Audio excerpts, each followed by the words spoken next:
I love this visual of the path to mastery.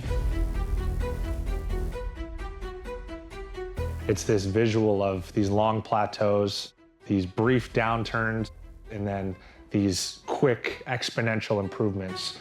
Robinson for three, got it! Right at the buzzer! Duran is on Duncan, he'll fire anyway. Kaboom! Fastest to 1,000 triples in NBA history. Duncan Robinson drives and finishes. Over time, the trend will appear to be linear, but you'll know that it's far from the truth. It's never perfect, it's never a science, but you wouldn't want it to be.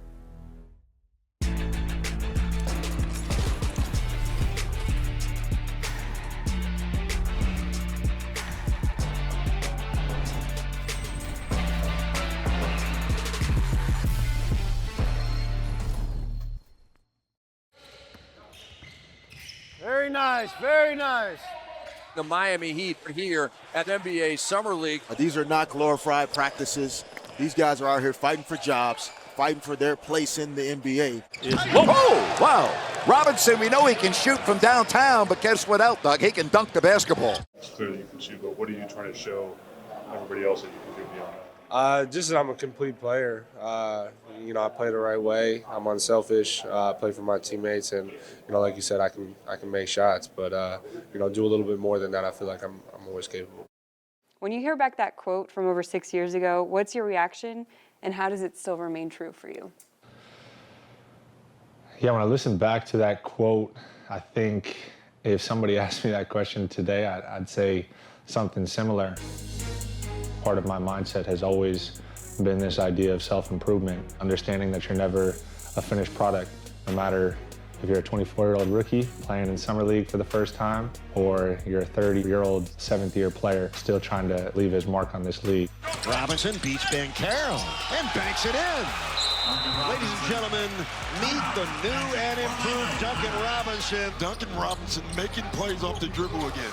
He's much more than a three-point shooter. What a move! Oh, Duncan Robinson! This is the guy that's been in the lab, right? I'm always trying to strive for more and never be satisfied with, one version of myself as a player.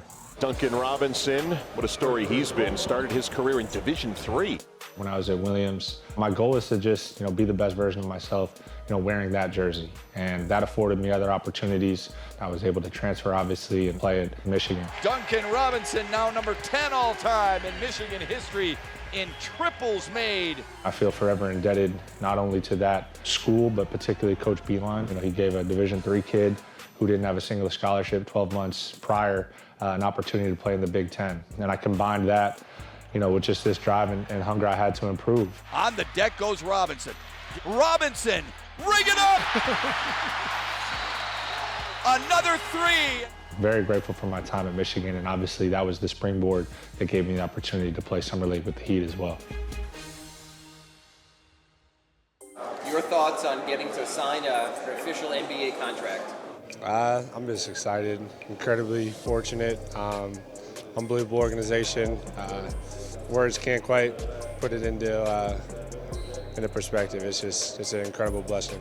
My first year with the Heat, being on a two-way contract, it was one of the early years of a two-way contract, so I never got to practice with the team. All my days that I used were actually game days because they needed me for back of the bench depth. So every day I would come in before anyone got there, get my lift in, get my workout in on the court. And quite honestly, it was a lonely year in some respects, living in hotels, living out of suitcases. My time in Sioux Falls was an amazing experience. And you gotta find that man in transition. Robinson for three. I can't say enough about the coaching staff there that really poured into me and believed in my development. So no matter where I was, whether I was getting a lot of opportunity in Sioux Falls or basically just kind of observing everything here with the Heat, was just trying to be a sponge and learn as much about this game, the professional game at the NBA level and what it was going to require to, stick around. You guys excited to surprise him? So excited. Yeah. So over the moon. Big day.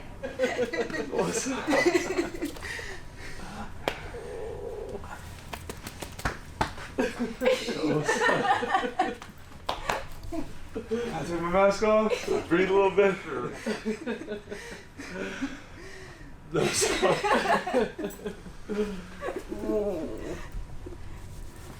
How are we feeling? Feeling great. Feeling great. Heat forward Duncan Robinson making NBA history this week by signing the richest deal ever in the association for an undrafted player.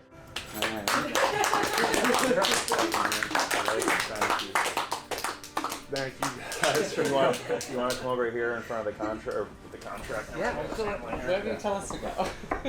God, I kind of want to let you cry a little bit. I still do. In 2021, you got a big contract. What was the significance for you at that point?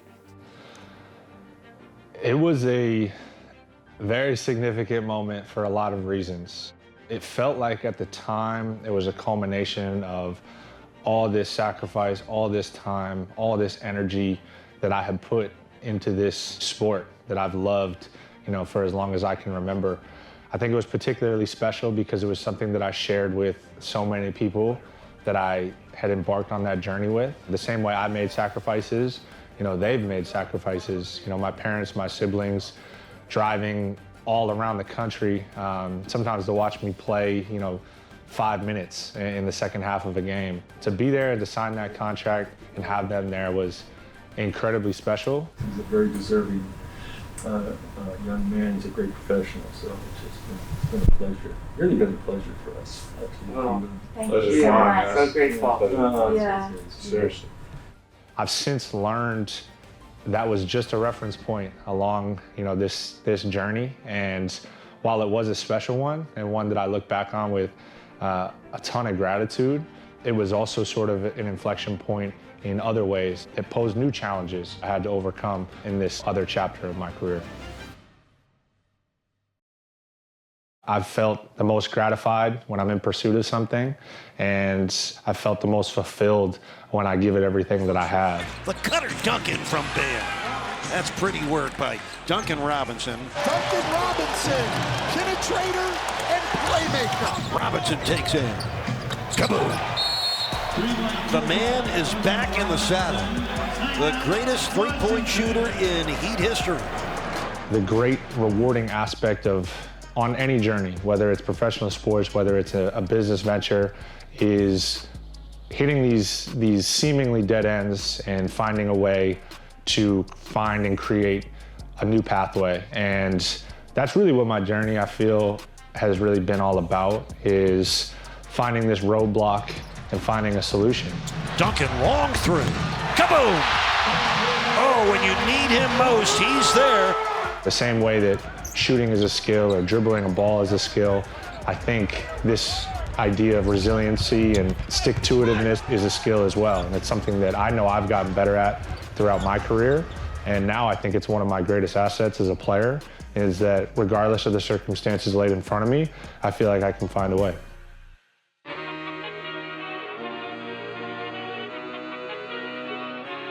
For me, when I look back on my first year and I watch some of those games, the way I was guarded the first 7 months of that season, teams were basically letting me shoot open shots, catch and shoot threes that I just don't get anymore. When I would come off a handoff, and we would mostly just do handoffs for me my first year, and I would get to this spot on the floor, and as I would come off, Bam would have a free crack at the guy guarding me, and Bam's man would oftentimes be dropped all the way around the dots or the charge circle, maybe at the most the free throw line. That's about as high up as they would go. And as I would come off, it would basically just be a free shot. Duncan Robinson makes it a 20-point Miami lead. Coming off this handoff, the progression slowly became that big guarding Bam was up more at the point of the screen, trying to disrupt that initial catch so I can't come off and just shoot it right away. A lot of times that's either pushing the ball to the top, trying to create a little bit more space, sort of string that action out, putting his man in a little bit more of a predicament. And that's where that either pocket pass would come in or that over-the-top pass would come in. We have 4 people to their 3 on the backside, something we call an advantage. Top blocking is basically trying to wipe a shooter or a player out from getting into the action. A lot of times I'll start in the corner for possessions, and teams will find a way to just send everything down away from where the ball is, away from where the action is. I've found one thing that I really like to do, especially when Bam is dribbling the ball, is kind of circling under and setting a ball screen on Bam. Now that's an inverted pick and roll, a smaller player setting it for a bigger player. But what I can sometimes do is screen my man and screen my man into Bam's man. And as a result, he's able to get to the hoop. Duncan Robinson right here returning the favor for Bam, setting the screen. I've had to find ways to be more creative to still be able to shoot threes, because I understand that's also a skill set that I'm bringing to a team. And that's been a fun challenge for me, constantly trying to navigate those dynamics of how teams have guarded me. The moment you think you have stuff figured out, is the moment you'll be quickly reminded that this is a savage competitive league. And the nature of this is the person sitting next to you could be the one that takes away your opportunity. I've really tried to find my voice in my way. Damn, you get downfield! Come on, kill it! Come on! I hit it right there. I'm not always going to be the loudest, but I still feel that I can find a way, to lead in my own way. We talk a lot about leadership at all levels, and that leadership is going to look different for different people. For me, a big part of it is relationships and trying to connect with people. Yes! Yes! That's good execution. That's good execution. In terms of being more and more vocal, I've just gotten more and more comfortable. This is year 7 for me wearing this jersey, which I'm incredibly grateful for and definitely don't take for granted. So I just want to try to find a way to really also pay it forward to younger guys. Maybe a younger player who's questioning confidence, or a younger player who's trying to find his way, within an offense or a defense, and how he can be impactful. Get him out! Get him out! Get him out! You guys get out too! You get out too! It's been a great joy of mine to be able to kind of give back in that way, because I had players, older than me when I was coming up, do those same sorts of things. So it's definitely a responsibility that I feel. The mental side of this game in particular, when you're competing at the highest level, is such an important piece. Duncan will get it to go. 12 points for him. 2 or 3 years ago, that was not even in Duncan Robinson's arsenal. He has really stepped up his game. He's just such a hard worker. He's always dedicated to his craft. 2-3 years ago, he was almost fully out of the rotation, and he just never let it get to him. His mentality, his mental was always strong, and I always told him I appreciate him for that. There's been so many challenges throughout my career. There's been different forms of adversity. I like to differentiate between basketball adversity and real life adversity, because I think real life adversity always puts basketball adversity in perspective. When it comes to basketball adversity, I'll speak to that first. Finding a way to sort of live in this in-between, I think has been something that has been of great value to me. And I've also realized that some of my greatest setbacks and most challenging moments throughout my career have come right after some of these great moments of success. And I think that's a way of sort of being humble, whether you call it basketball gods or what. The moment you try to start to think that you had this thing figured out, somebody's going to bring you back down to earth. So it's those moments where you feel like you're kind of stuck in mud, things aren't coming together, aren't working the way you'd envisioned. You maybe put in all this work and it's not coming to fruition. Building the resolve to kind of work through those moments and use those long plateaus as springboards into future successes, I think is where the magic really lies. Now, being in the stage that I'm at in my career, I have a lot more resources, at my disposal, and being able to talk to professionals has been a huge advantage for me and something that I found a ton of value in. And also finding all these little ways and moments throughout my day to sort of maximize mental clarity, getting up early, getting morning light, these kind of little life hacks that I like to call them, that I've really learned and taken from other people that are far brighter than myself, and just try to apply it to a day and a routine that works for me. I'm an incredibly routine-oriented person, so when I find something that I like and I make something a part of my routine, it's something that I do every single day. I give a ton of credit to people in my corner, my friends, my family. I found that creating a little space from basketball sometimes has been of great value to me. So much of my day and life has been dedicated to this sport that finding ways to kind of get away has been really valuable, and friends and family help do that. I have other activities that I enjoy. Playing golf is one. One thing I've learned about playing golf, when you're playing golf, if you're not thinking about golf, you're going to be really bad. So it makes you focus on the task at hand, and finding those ways to just kind of separate yourself has been really valuable. I've learned a lot from Duncan. He's just such a hard worker. He's always dedicated to his craft. He had to look at himself in the mirror and evolve, and I feel like he did that in a major way. To come into work and still be willing to sacrifice and still be ready to put in all that hard work. Not everybody can do it, and he's done it. That's one of his superpowers, He's super hard on himself. He's his own biggest critic. I think Duncan has shocked himself. Now he's getting more confidence in himself to where, I'm here. I'm supposed to be in the NBA. People are supposed to know who I am. Duncan Robinson was out of the rotation, shot over 70% from three in the Milwaukee series. He had 15 the other night. He's got 22 tonight. Duncan Robinson has kept himself ready and made a big impact here in the playoffs. You can have all the skill in the world, but if you're not able to apply it alongside a mental acuity, a mental focus and approach, it's not going to do you much good. For me, I think they also really work hand in hand. I think confidence is, for me, ultimately bred from putting in work and putting in, knowing that you're prepared for an opportunity. Now, of course, nothing breeds confidence like seeing that work come to fruition. Nice finish from Duncan Robinson. And that's the part of his game where he's really developed. It can have a compounding effect once you kind of see all the sacrifices that you've made realized. But understanding that both sides are very important pieces to the puzzle, and that one is not going to be the thing that carries you, but instead a collaboration between the two. I still view myself as very much an unfinished product, and I still see something more for myself than what I've shown thus far in my career. The big man Duran is on Duncan. He'll fire anyway. Kaboom! Fastest to 1,000 triples in NBA history. Duncan Robinson drives and finishes. Another tough shot. Duncan Robinson has been a spark plug in a big-time way.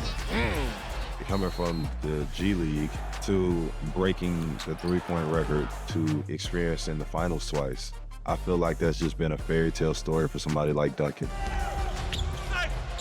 Duncan delivering on the drive. Still among the elite shooters in the game, but so much more to Robinson's game here as he enters year number 7.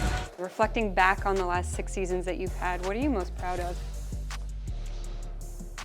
I would say I'm most proud of how I've handled the setbacks and the adversity.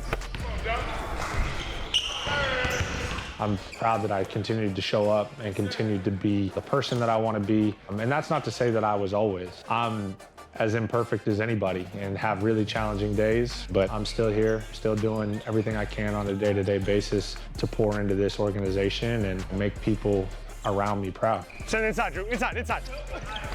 You're good. And you gotta go. Oh, thought it was. Thought I was gonna reverse it. He is just such a talented basketball player. His ability to handle the basketball and his creativeness to get angles and get shots up. There's always a threat on the floor. Duncan Robinson, he throws Javonte Green with that hesitation dribble. Oh, he got a big smile on his face there. He's dedicated to the team. He's dedicated to his work. He's dedicated to being a pro's pro. He's developed with his perseverance into becoming one of the most skilled offensive players in this league. There's not a whole lot he can't do now. Duncan hitting the reverse. Oh, Mr. Outside has become Mr. Inside for Miami. I always try to find ways to get like competitive little victories within this scope of working hard. I think the beauty of now being a professional is we're able to be so regimented, and we're able to wake up every day, and our really only responsibility is how can I maximize myself as a player today, and how can I help, the Miami Heat, try to win a championship and improve today. It's this sort of juxtaposition between taking this 10,000-foot view, but really locking in on the day-to-day. A lovely dish for a Duncan dunk. That's the sign of a real pro right there. You're constantly getting better. You're constantly realizing what your team is going to need of you this upcoming season. He's deserved everything that he's gotten up to this point. I think he's going to continually do that and surprise a lot more people. Duncan Robinson drives and finishes. I am so impressed with the improvement by Duncan Robinson off the dribble. He has not just lived behind the three-point line. Here's Drew Smith. Now to Duncan with 10 on the shot clock. Got the paint, got the basket. As you're mastering whatever it is that you're in pursuit of, there's these long plateaus, these setbacks, and then these springboards to these future successes. And it's just this continuous cycle. And as you go and as you can continue to commit yourself to something over time, the trend will appear to be linear, but you'll know, and people around you who are on your journey know that it's far from the truth. Everyone from the outside has this, misconception that, you're building and stacking days, which you are, but that doesn't mean that, one day becomes easier, as you, stacking them. He puts in the work, and so I just consistently see him get better on a day-to-day basis. He's always, year after year, showing a little improvement or a drastic improvement in something that he wants to get better at. Robinson the move on Doncic. Robinson takes it hard to the rack. I keep a clear focus on my goal, mostly from having a clear definition of what it is. And it's really simple. It's to be in constant pursuit of the best version of myself. Wrapping your mind around this sort of big picture approach of what you could be if you take a more zoomed in approach on the day-to-day. I've always just found this quest for self-improvement to be the be-all end-all.